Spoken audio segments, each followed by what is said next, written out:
प्रिय विद्यार्थियों, आज हम बीए पार्ट फर्स्ट ईयर का फर्स्ट पेपर समाज शास्त्र का परिचय के अंतर्गत नया अध्याय पढ़ेंगे। सामाजिक समूह, सोशल ग्रुप्स। समाज शास्त्र में समूह को अत्यधिक महत्वपूर्ण बताया गया है। कोई भी मानव समाज समूह रहित नहीं होता है। मनुष्य का प्रत्येक कार्य समाज से संबंधित होता है और समाज से हटकर जीवन यापन संभव नहीं है। इस प्रकार व्यक्ति हर समय किसी न किसी समूह से ही संबद्ध रहता है। छोटा बच्चा भी समूह में रहकर ही अपना समाजीकरण करना सीखता है, एकाकी नहीं। इस प्रकार समूह समाज के लिए महत्वपूर्ण है। सामाजिक समूह का अर्थ एवं परिभाषा। अनेक विद्वानों ने सामाजिक समूह को परिभाषित करने का प्रयास किया है, जिनमें प्रमुख हैं मैकाइवर और पेज के अनुसार समूह से तात्पर्य व्यक्तियों के किसी भी ऐसे संग्रह से है जो सामाजिक संबंधों के कारण एक दूसरे के समीप हैं। ऑगबर्न तथा निमकॉफ के अनुसार जब कभी दो या दो से अधिक व्यक्ति एक दूसरे के नजदीक आते हैं और एक दूसरे को प्रभावित करते हैं, तब वे एक समूह का निर्माण करते हैं।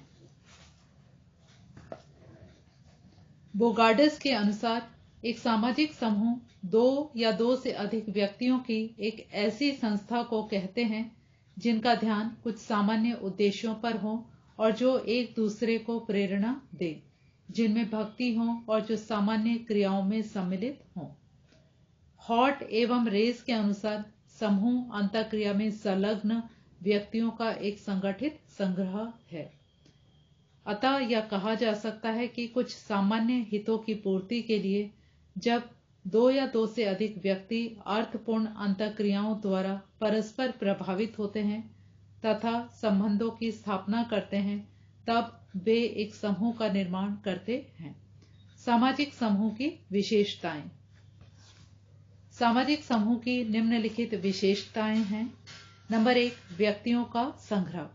समूह का निर्माण पारस्परिक रूप से संबंधित व्यक्तियों द्वारा होता है, जिनमें पारस्परिक आदान प्रदान की क्रिया आवश्यक होती है। नंबर 2, निश्चित संरचना। फिशर ने इस बात पर ध्यान केंद्रित किया है कि समूह की एक निश्चित संरचना होती है जिसमें सभी व्यक्तियों की स्थिति निर्धारित होती है और सदस्यों के मध्य स्तरीकरण की भी एक व्यवस्था पाई जाती है। अर्थात उसमें नियम, अधिकार, कर्तव्य, पद, भूमिकाएं, कार्यप्रणाली आदि तय किए जाते हैं और सदस्य उनके अनुसार ही कार्य करते हैं। नंबर 3, कार्यात्मक विभाजन।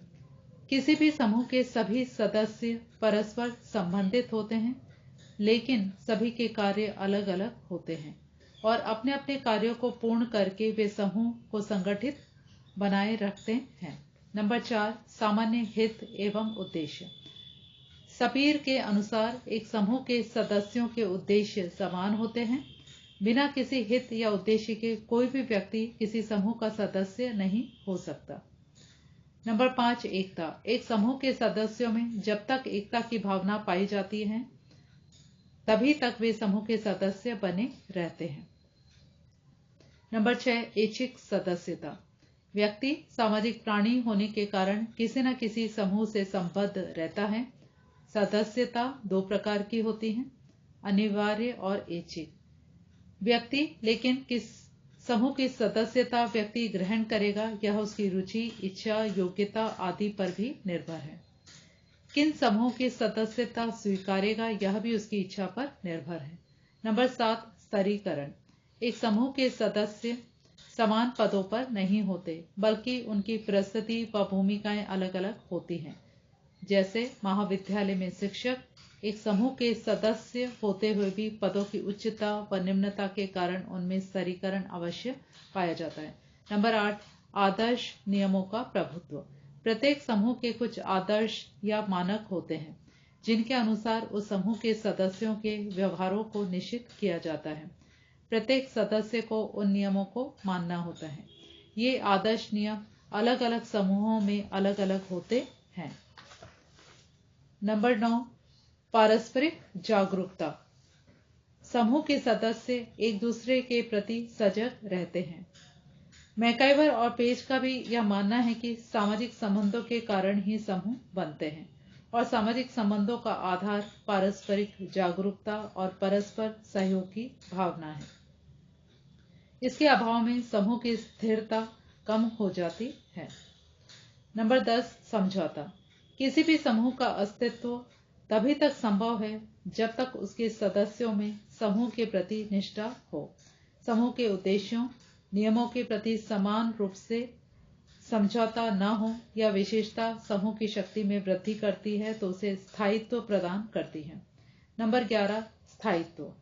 समूह के सदस्यों के उद्देश्य जब समान होते हैं तभी समूह में स्थायित्व आता है, क्योंकि उन उद्देश्यों की पूर्ति सभी मिलकर करते हैं। यदि समूह में अस्थिरता होगी तो कोई उद्देश्य पूर्ण हो ही नहीं सकता। यद्यपि यह स्थायित्व कम या अधिक समय का हो सकता है, लेकिन इतना अधिक नहीं कि बनते ही टूट जाए। नंबर 12, सहानुभूति। समूह के सदस्य एक दूसरे के प्रति सहृदय होते हैं। वे एक दूसरे के दुख सुख में सहयोग व सहायता भी करते हैं। एक सदस्य पर संकट आने पर अन्य सदस्य सहभागी हो जाते हैं।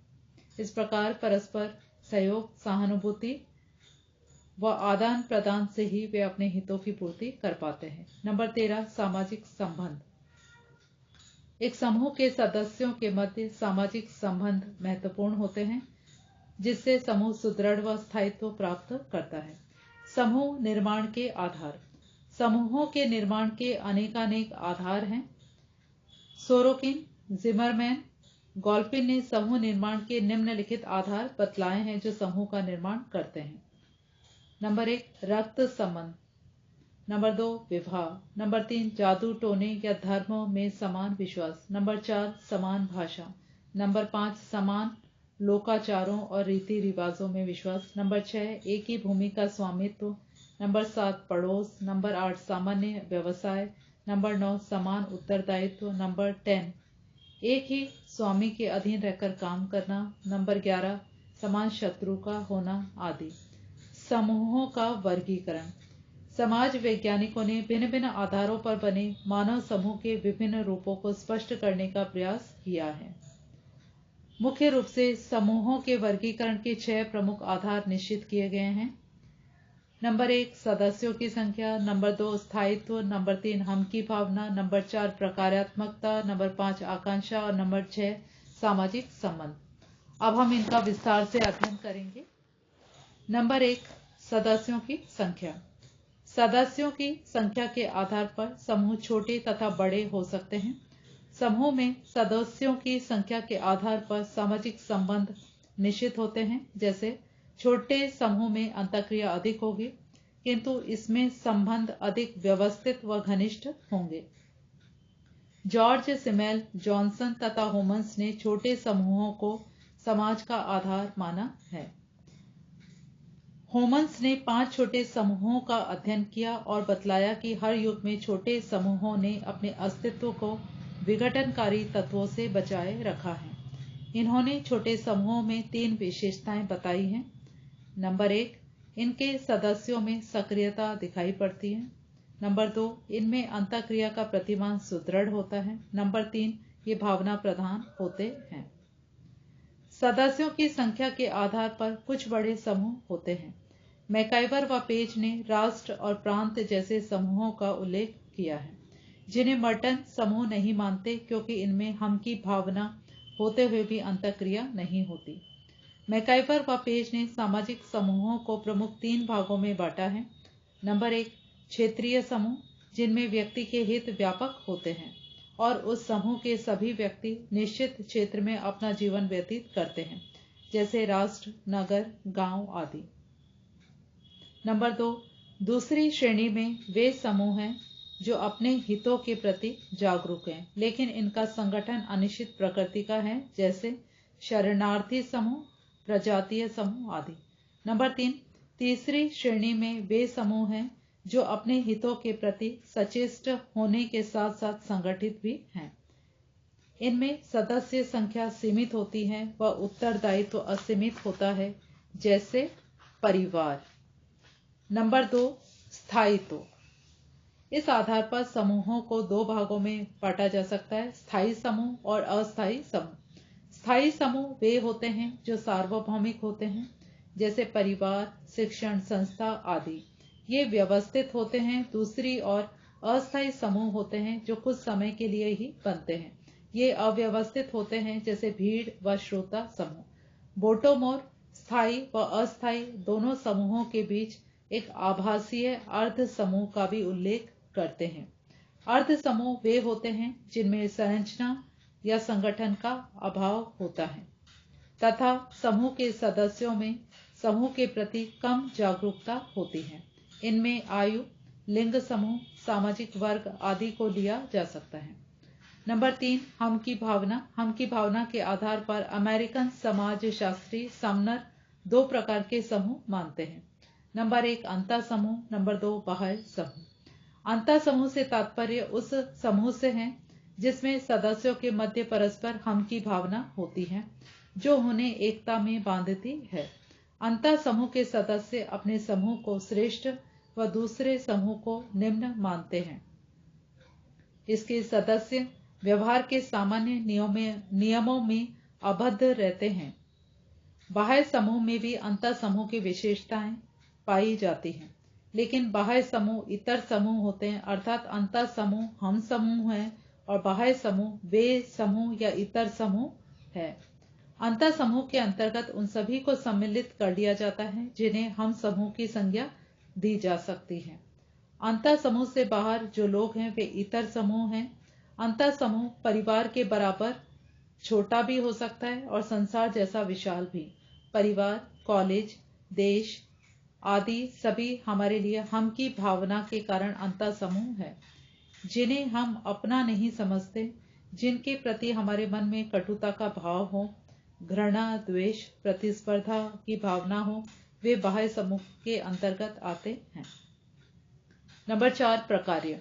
आधुनिक युग में व्यक्ति के कार्य, रुचियां आदि हैं, जहां व्यक्ति प्रकार्यात्मक संबंध स्थापित कर लेता है।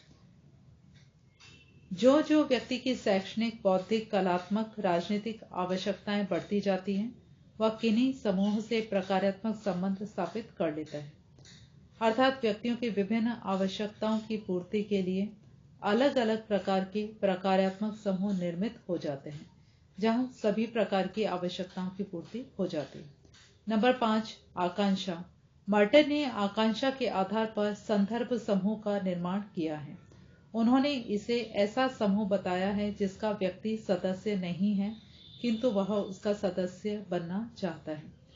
स्टाउफर ने संदर्भ समूह का संप्रत्यय विकसित किया।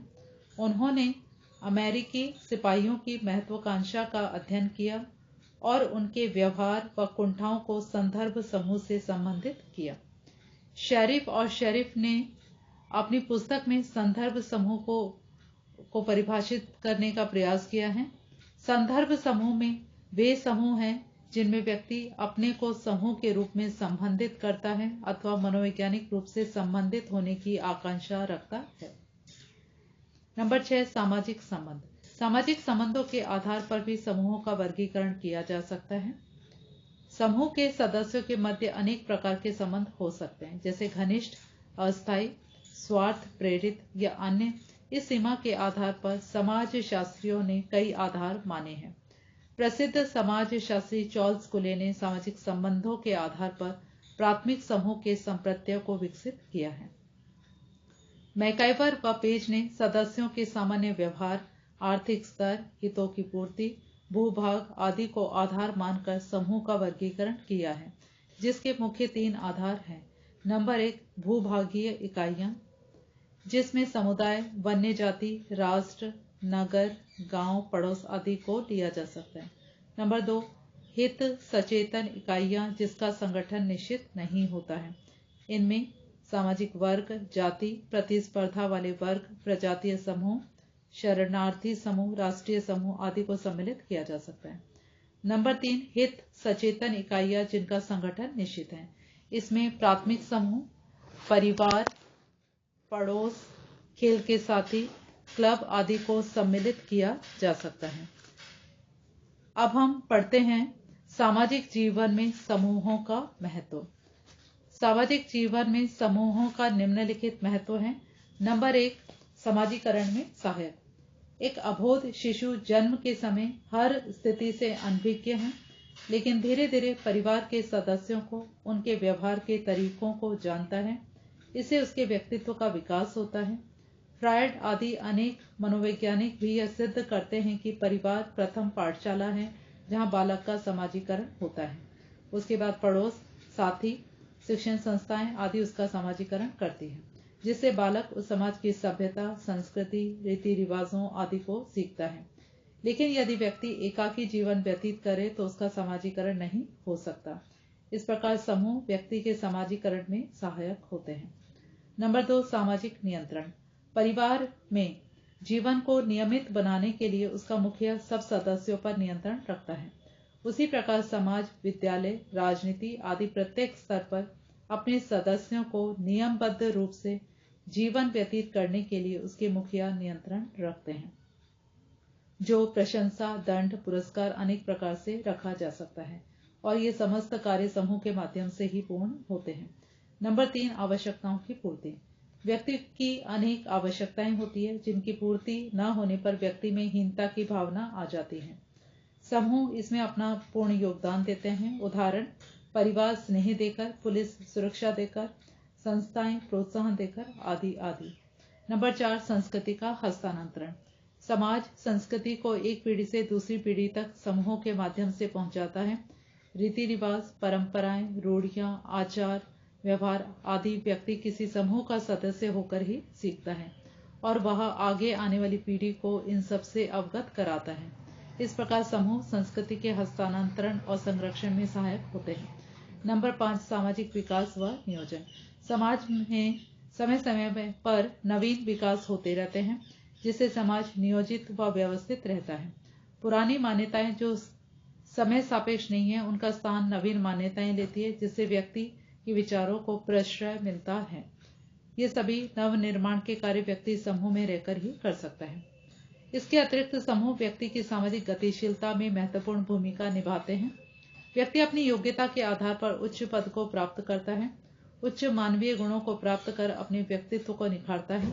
ये समस्त कार्य व्यक्ति समूह के माध्यम से ही कर पाता है। अतः समूह अनेक प्रकार से व्यक्ति के समाजीकरण में महत्वपूर्ण योगदान देते हैं, किंतु कभी कभी समूह अहितकारी भी हो जाते हैं, जैसे वर्ग पक्षपात को बढ़ावा देते हैं, वर्ग चेतना को जन्म देते हैं, जो कभी कभी व्यक्ति को असुरक्षित अनुभव करने पर मजबूर कर देते हैं, जो हानिकारक हैं। धन्यवाद।